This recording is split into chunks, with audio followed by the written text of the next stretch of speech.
First sum from the figure find all the trigonometric ratios of the angle B.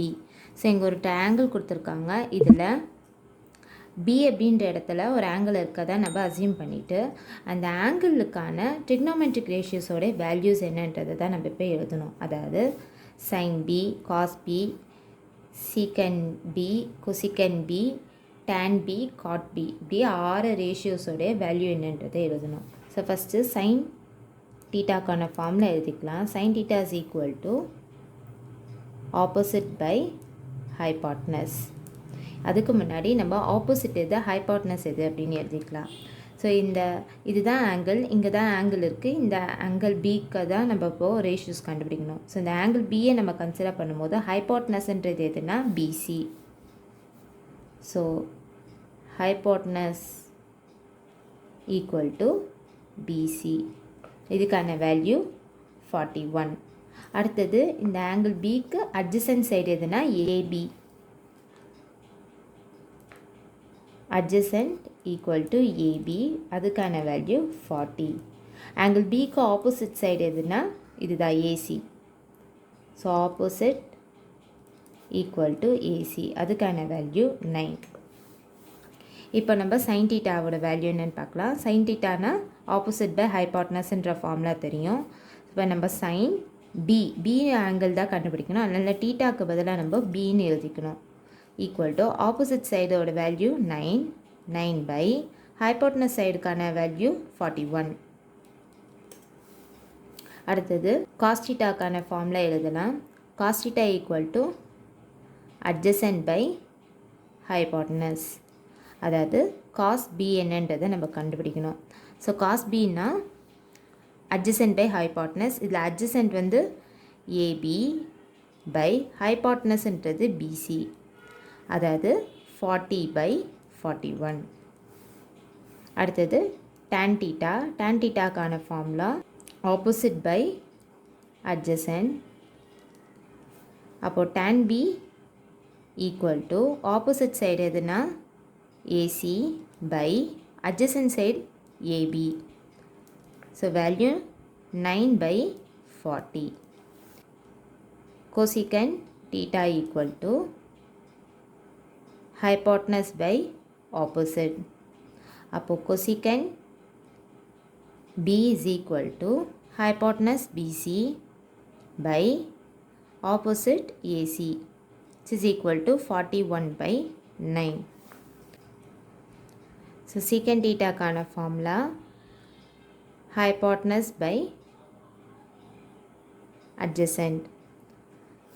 அதாவது secant B is equal to hypotenuse side BC by adjacent side AB, which is equal to 41 by 40. அடுத்தது cot theta கான formula adjacent by opposite. அதாவது cot B கான value adjacent side வந்து AB by opposite side AC. So value 40 by 9. So இதுதான் இந்த ட்ரையாங்கிளுக்கான trigonometric ratios corresponding to the angle B. Second sum, from the given figure find the values of sin B, secant B, cot B, cos C, tan C, cosecant C. So இங்கே ஒரு triangle கொடுத்துட்டாங்க ABC. அந்த triangle வந்து APD ADC அப்படின்னு ரெண்டாக பிரியுது. இதில் நம்ம angle B angle C consider பண்ணி இங்கே கொடுத்துருக்க இந்த ரேஷியோஸ் என்னன்றதை கண்டுபிடிக்கணும். ஸோ ஃபஸ்ட்டு சைன் பி என்னன்னு பார்க்கலாம். ஸோ சைன் பி அதாவது சைன் தீட்டாக்கான formula opposite by hypotenuse. So பின்ற ஆங்கிள் இங்கே இருக்குது. அப்போ அதில் ஆப்போசிட் எதுன்னா ஆப்போசிட் சைடுன்னும் போது ஏடி வரும்.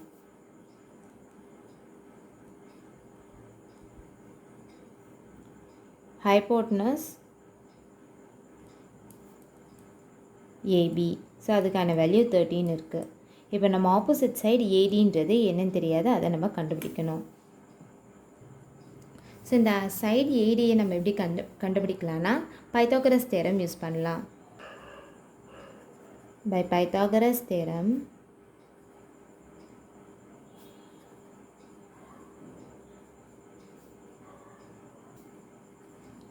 AD square is equal to AB square minus BD square. So AD square இருக்கு இல்லையா, இதை அப்படியே வச்சுக்கலாம். இதுதான் நம்ம கண்டுபிடிக்கணும். ஏபி ஸ்கொயருக்கான வேல்யூ 13 ஸ்கொயர் மைனஸ் பிடி இருக்குது, பிடிக்கான வேல்யூ 5 ஸ்கொயர். 13 ஸ்கொயரோட வேல்யூ 169 மைனஸ் 5 ஸ்கொயரோட value 25. So AD square is equal to 169 minus 25 144. அப்போ AD is equal to root 144, அதாவது 12ன்ற வேல்யூ வரும். இதுதான் ஏடி. இப்போ நம்ம ஏடி வந்து 12ன்னு கண்டுபிடிச்சிட்டோம். அப்போது sine B is equal to opposite by hypotenuse. Opposite வந்து ஏடி, ஏடிக்கான வேல்யூ 12 பை ஹைபாட்னஸ்க்கான வேல்யூ 13. இதுதான் சைன் பிக்கான value. Second secant B. First secant டீட்டாக்கான ஃபார்முலா என்னென்னு எழுதிடலாம். சீக்கன் டீட்டாக்கான formula hypotenuse by adjacent. So பீன்ற ஆங்கிள் கன்சிடர் பண்ணி ஹைபாட்னஸ் எது அட்ஜசென்ட் எதுன்றது எழுதிடலாம். ஸோ இங்கே ஆங்கிள் பியை கன்சிடர் பண்ணோன்னா hypotenuse AB equal to 13. Adjacent வந்து பிடி, பிடிக்கான value 5.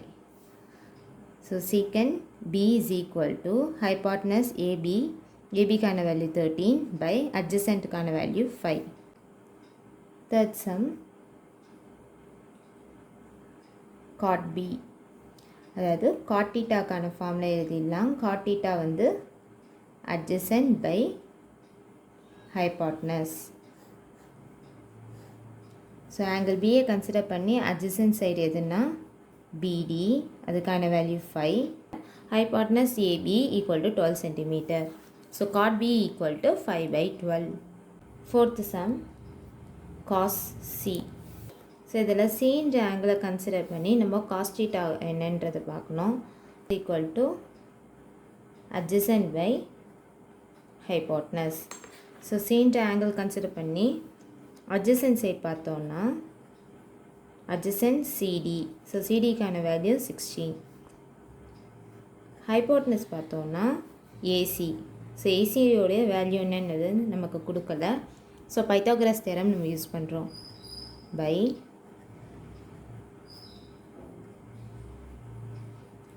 Pythagoras theorem AC square is equal to AD square plus DC square. So AC square is equal to AD square கான value தான் நம்ம 12ன்னு கண்டுபிடிச்சோம்.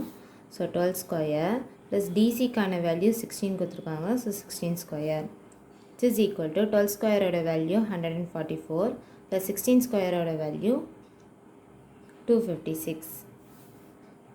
So AC is equal to root of 144 plus 256 or value 400.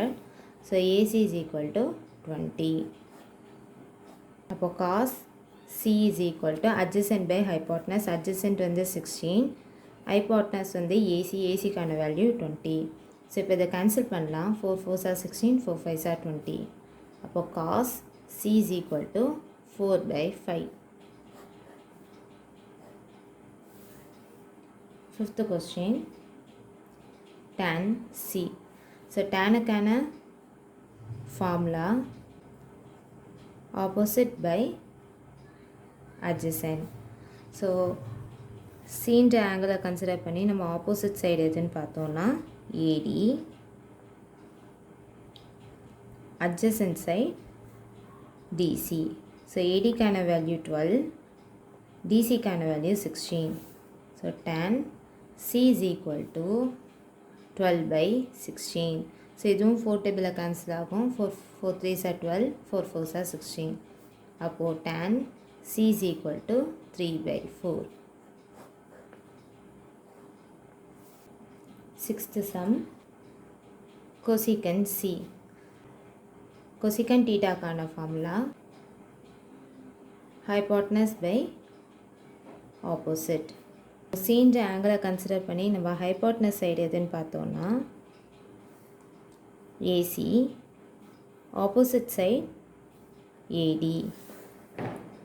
So cosecant C is equal to AC கான value 20, AD கான value 12. So substitute பண்ணும்போது 20/12. So இதுவும் வந்து கேன்சல் பண்ணலாம். 2 10s are 20, 2 6 are 12, 2 5s are 10, 2 3s are 6. So cosecant C is equal to 5/3.